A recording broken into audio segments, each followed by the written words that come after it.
the forgotten landing of World War II. Ils ont quitté leur terre pour venir défendre la nôtre. Colonial troops sidelined by the military command. Le blanchiment, c'est littéralement remplacer des soldats de couleur par des soldats blancs. Personnellement, je ne voulais même pas partir, moi je ne voulais pas laisser mes camarades. Their efforts played a crucial role for France. Sans la Provence, le de Lattre n'aurait pas été présent ce 8 mai 1945 pour la capitulation allemande.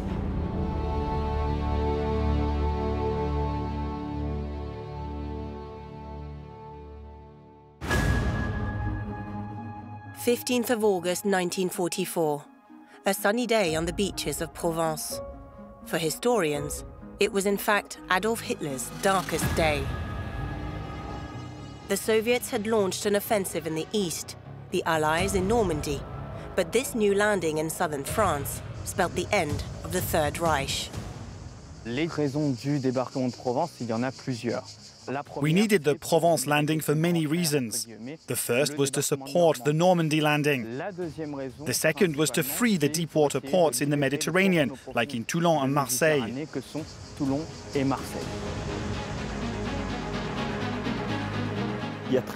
In 1944, there were very few places where you could bring logistics and supplies, which were important for the liberation of Europe.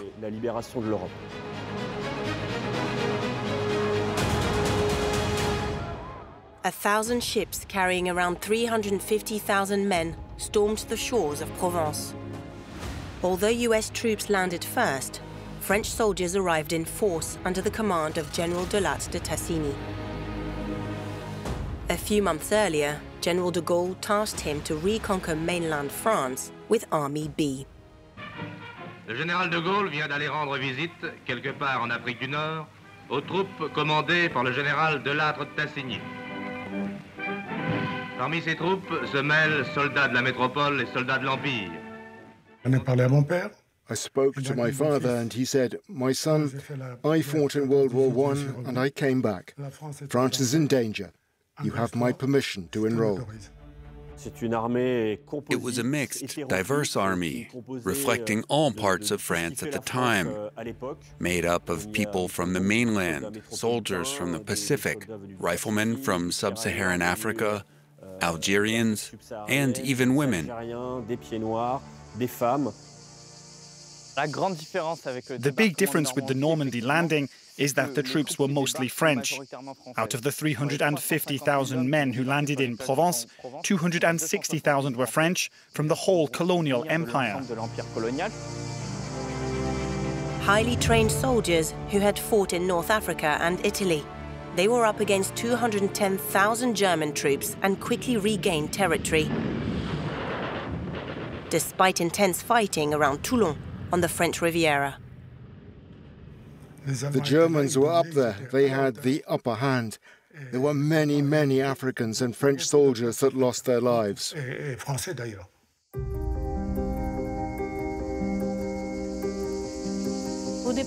Solliéville, near Toulon, was a German stronghold that needed to be taken, but they held it firmly.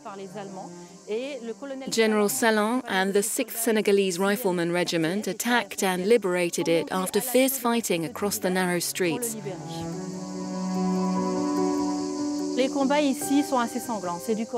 By the end of the day, on the 21st of August 1944,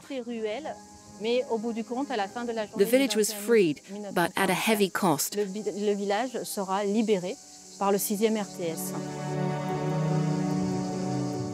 19 Senegalese riflemen died in just a few hours to save our village. These efforts paid off. Army B triumphed in Provence. With the help of the French resistance, Toulon and Marseille were liberated by the 28th of August 1944, 10 days earlier than the Allies had planned.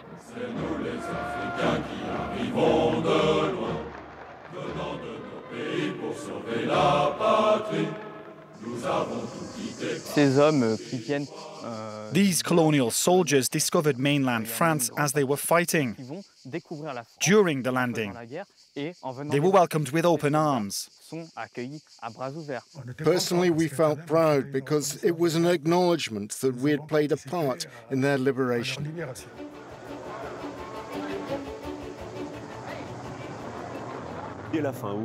By the end of August, the Germans had been driven out of Toulon and Marseille, so the objectives were achieved. The army then moved up the Rhône Valley, liberating Lyon in September, and by October they had reached Burgundy, where they joined up with the American army and French troops that had come in from Normandy. Châtillon-sur-Seine. Et voici soudain, deux armées françaises courent l'une vers l'autre. Et ça y est, la jonction est faite. Ces héros ont commencé leur prodigieuse carrière ensemble, voici 4 ans, au Tchad.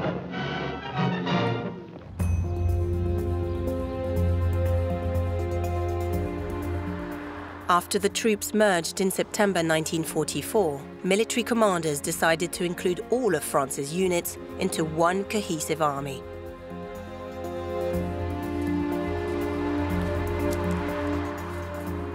The idea was to quickly integrate the resistance fighters because we needed manpower.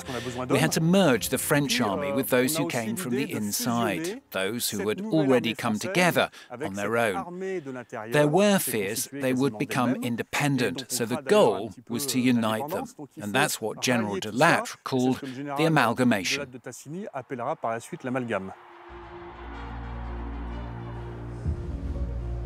As troops merged, another change occurred within the French army. The whitewashing of colonial troops, which had already begun a few months earlier, with the creation of the 2nd Armored Division. Whitewashing literally meant replacing African soldiers, mainly from sub-Saharan Africa, with white soldiers, hence the term whitewashing.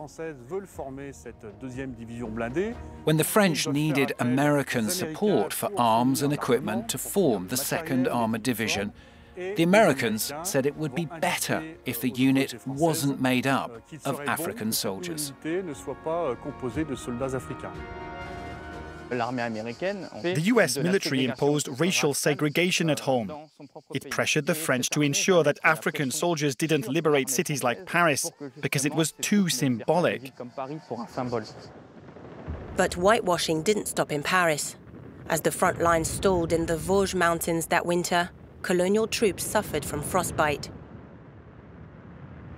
The military command was quick to pull up to 20,000 African riflemen out of the French army.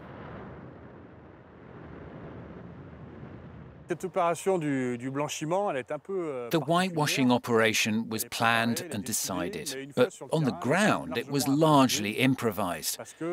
They didn't have enough gear for the new French soldiers, so they ended up literally undressing the African riflemen to dress the replacements.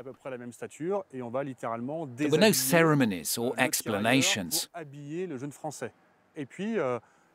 They were then rushed to the south as the war raged on, and that swap occurred right on the front lines.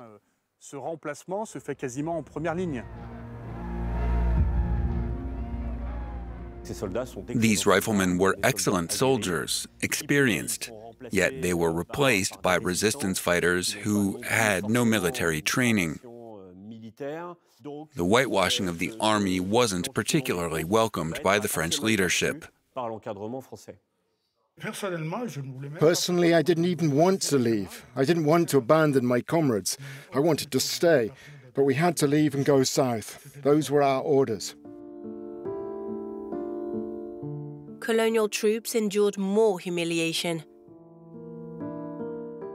They were sent to spend the winter in transit camps, just like their predecessors during World War I.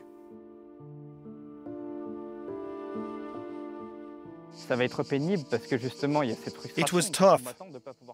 The frustration of not being able to fight, combined with delayed pay, created tensions. Mutinies were a real concern. The military had a hard time keeping things in order. So the situation was difficult for the French army and for those affected.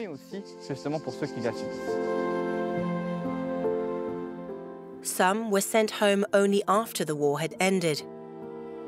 The whitened French army continued its march to victory without them. Les Français vont entrer en Allemagne. The French army entered Germany, unlike in World War I, and liberated cities like Stuttgart before stopping in Innsbruck, Austria.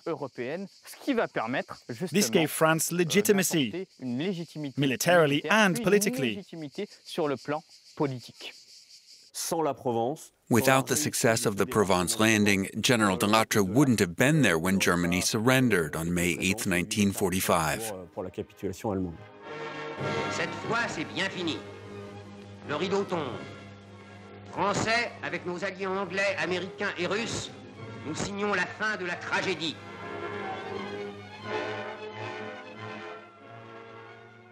C'est nous les Africains qui arrivons de loin. Although the French army was whitewashed, General de Gaulle knew that colonial troops played a key role in the liberation.